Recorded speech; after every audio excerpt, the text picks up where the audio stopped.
मुझे बोलने का मौका दिया। बहुत बहुत धन्यवाद। Honorable Member Asauddin Owaisi. Time. Thank you, sir. Sir, I start by quoting Baba Saheb Ambedkar, what he wrote in Memorandum of Rights of States and Minorities, dated March 24, 1947, when he submitted to the Subcommittee on Fundamental Rights set up by the Constituent Assembly, the Advisory Committee on Fundamental Rights and Minorities. I quote, sir, "Unfortunately for the minorities in India, Indian nationalism has developed a new doctrine which may be called the divine right of the majority to rule the minorities according to the wishes of the majority. Any claim for the sharing of power by the minority is called communalism, while the monopoly of the whole power by the majority is nationalism. Guided by such political philosophy, the majority is not prepared to allow the minorities to share the political power, nor is it willing to respect any convention made in that behalf, as is evident from the repudiation of the obligation to include representation of the minority in the cabinet, contained in the instrument of instruction issued to the governors in Government of India Act 1935. Baba Saheb says under these circumstances, there is no way left but to have the rights of scheduled castes embodied in the Constitution. This is true now also. I will prove it, sir. In what Baba Saheb said 75 years ago was absolutely right. No one wants the minorities to share power.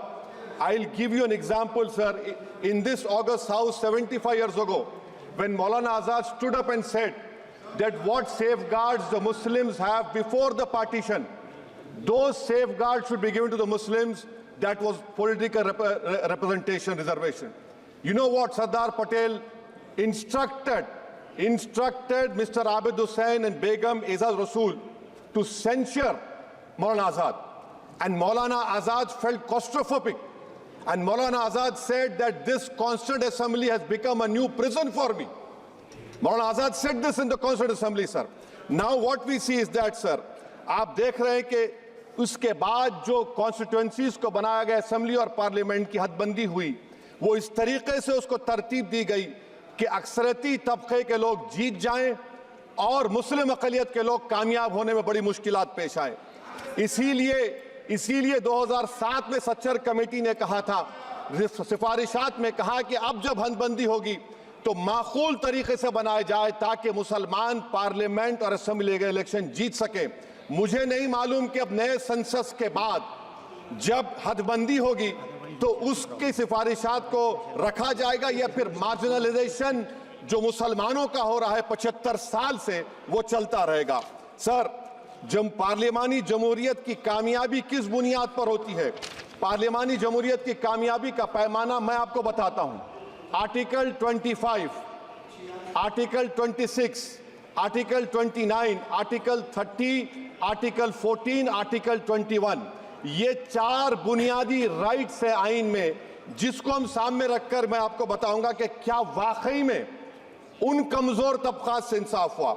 मिसाल के तौर पर article 15 और 16, sir, 1950 का presidential order निकला, तारीखी नाइंसाफी के खात्मे के लिए रिजर्वेशन दिया गया, तारीखी नाइंसाफी के लिए हजारों साल के जुल्म की बिना पर, मगर उनको नहीं मिला जिनका मजहब इस्लाम और मुसलमान था, जो भी उनसे भी नाइंसाफी जुल्म हुआ। दूसरी बात सर, दूसरी बात, दफा 25 में प्रोफेस कहा गया, आर्टिकल 25 टॉक्स प्रोफेस। सर, आज मेरी बेटियों को गवर्नमेंट के एजुकेशन इदारों में हिजाब पहनने से रोका जा रहा है, तो ये आर्टिकल 25 का प्रोफेस कहां तक कामयाब हुआ, ये अक्लमंद लोगों पर छोड़ता हूं। प्रैक्टिस सर, आर्टिकल 25 में अमल करना। कई रियासतों ने ऐसा कानून बना दिया कि आप ये नहीं खा सकते, आप वो नहीं खा सकते, कैटल स्लॉटर एक्ट का एक्ट बना दिया। आप बताइए कि हरियाणा, राजस्थान में पुलिस की अख्तियारात गौरक्षक को दे दिए और उन अख्तियारात का बेजा इस्तेमाल मॉब लिंचिंग में हुआ। किसका हुआ? एक लड़का था साबिर मलिक बंगाल का, मार के पीट कर मार दिया गया। क्यों? क्योंकि उसने बीफ खाया, बाद में मालूम हुआ नहीं खाया। जुनैद और नसीर को गाटमीका के थे, उनको जिंदा जला दिया गया। सर, फिर प्रोपगेट, आप ये आर्टिकल 25 का 3rd सेक्शन प्रोपगेट, आज आप देख रहे हैं कि मुझसे पूछा जा रहा है कि 500 साल पहले तुम्हारी मस्जिद थी, नहीं थी। ख्वाजा अजमेरी की दरगाह कह रहे नहीं है। अरे सर, अगर मैं इस पार्लियामेंट में खोद दूं इसमें गड़ा कर दूं तो खाने जहां का हिस्सा मिलेगा तो मेरी हो जाएगी ये? आप बताइए। अब आप देखिए ये प्रोपोगेट क्या हो रहा है। अच्छा, जो तब्दीली मजहब का कानून, तब्दीली मजहब, मैं तब्दील मजहब नहीं कर सकता, सरकार से पूछना पड़ेगा मुझे अपना मजहब बदलने के लिए। अगर अंबेडकर आज जिंदा होते तो बाबा साहब को भी कहते कि आप जाकर परमिशन लो तब मजहब बदलना पड़ेगा आपको। ये हालात आज यहां पर पैदा हो चुकी है। सर, आर्टिकल 26 देखिए, it gives religious denomination the right to establish and maintain institution for religion charitable। वजीर आजम कहते हैं कि वक्फ का ताल्लुक संविधान से नहीं है। अरे कौन पढ़ा रहा है वजीर आजम को? आर्टिकल 26 पढ़ा लीजिए। आर्टिकल 26 की बात कही गई। मकसद क्या है कि वक्फ की जायदादों को अक्सरियती तबके के लिए छीन कर दे दिया जाए। आप अपनी ताकत की बुनियाद पर छीनना चाह रहे हैं। सर, दफा 29 पे आ जाइए, article 29।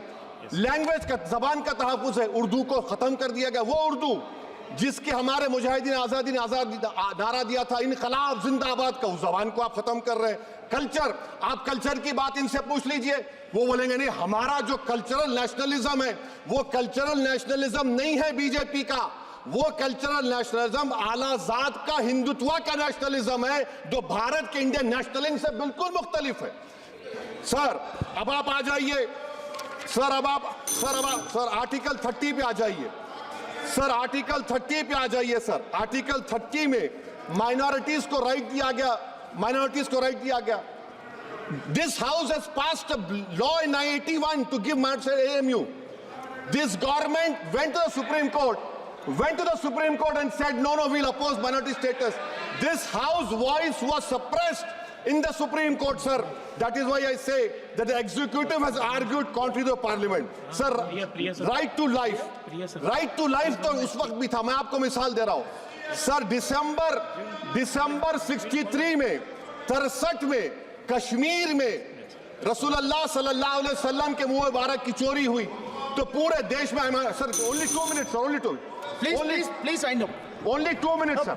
Please, sir, only 2. Time is not there. Prime Minister has to. Sir, I'm concluding, sir. I'm concluding. I'm concluding. Please, He has to reply. Listen to me, sir. Sir, my Shikwa Hind Bayan. Please, 1 minute. Sir, I'll conclude, sir. 2 minutes. Now, in Article 20, after that in 63, 8 lakh Muslims were pushed into East Pakistan. What has changed? Please tell me. 2013, Muzaffarnagar, 50,000 were shifted.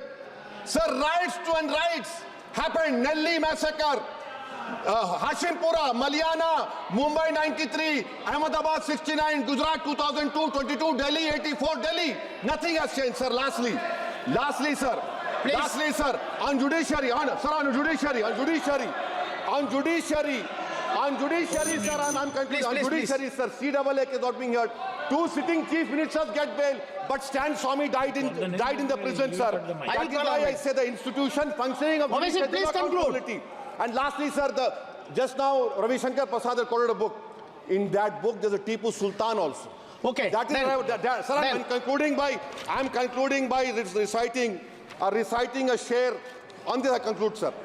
Nisar मैं तेरी गलियों के वतन के जहां चली है रस्म के कोई ना सर उठा के चले, जो कोई चाहने वाला तवाफ को निकले, नजर उठा के चले। सर, हम जिस्म व जान बचा के चले, बहुत है जुल्म दस्ते बहाना जू के लिए।